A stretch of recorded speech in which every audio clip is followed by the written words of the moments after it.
Assalamualaikum warahmatullahi wabarakatuh. Perkenalkan, nama saya Rin Sarita. Di sini saya akan menjelaskan cara penyelesaian masalah menggunakan metode backward chaining dan forward chaining. Nah, di sini saya akan menjelaskan beberapa pengertian. Yang pertama, artificial intelligence atau kecerdasan buatan. Yang kedua adalah expert system atau sistem pakar. Yang ketiga adalah forward chaining. Yang keempat adalah backward chaining. Nah, di sini saya akan menjelaskan artificial intelligence atau kecerdasan buatan. Artificial intelligence atau kecerdasan buatan adalah kecerdasan yang ditambahkan kepada suatu sistem yang bisa diatur dalam konteks ilmiah atau bisa disebut juga intelijensi artifisial atau hanya disingkat AI. Nah, artificial intelligence kadangkala juga disebut kecerdasan mesin atau pemrograman heuritis, adalah teknologi yang muncul pada belakangan ini, seperti smartphone dan laptop. Nah, yang kedua di sini ada expert system atau sistem pakar. Ada program komputer yang cerdas yang menggunakan pengetahuan dan prosedur inferensi untuk menyelesaikan masalah-masalah yang sulit.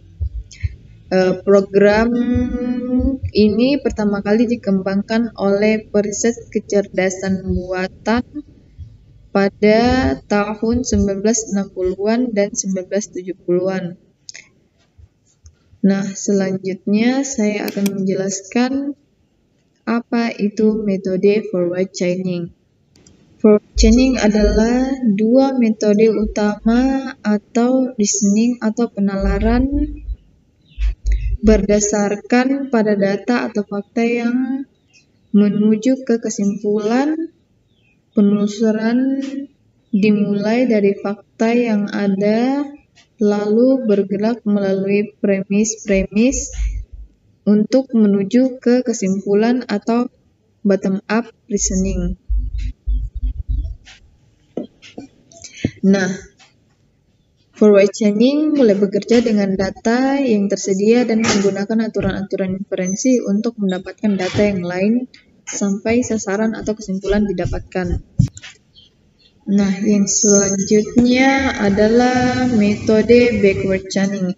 Sesuai namanya, dia bekerja mundur atau bekerja ke belakang melalui penalaran dari kesimpulan atau goal dengan mencari sekumpulan hipotesis-hipotesis ke fakta-fakta yang mendukung sekumpulan hipotesis-hipotesis tersebut.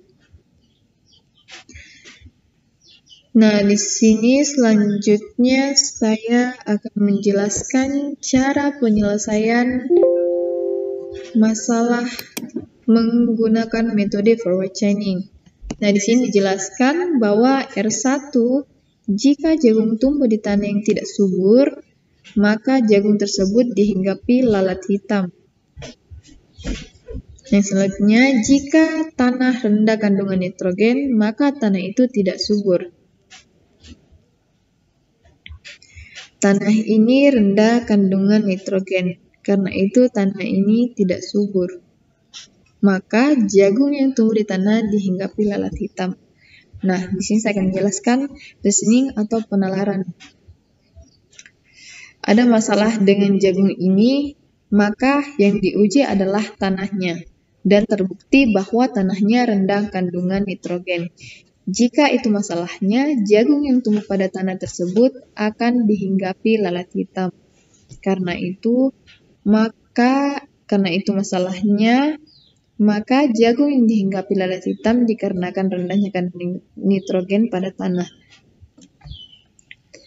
Nah, bagaimanakah cara kerja metode forward chaining? Yang pertama, proses dilakukan oleh data atau data driven. mulai dari data atau fakta yang diketahui dan proses data tersebut. Dan hanya rule paling atas yang diproses setiap saat. Rule menambah fakta baru ke dalam database ketika diproses.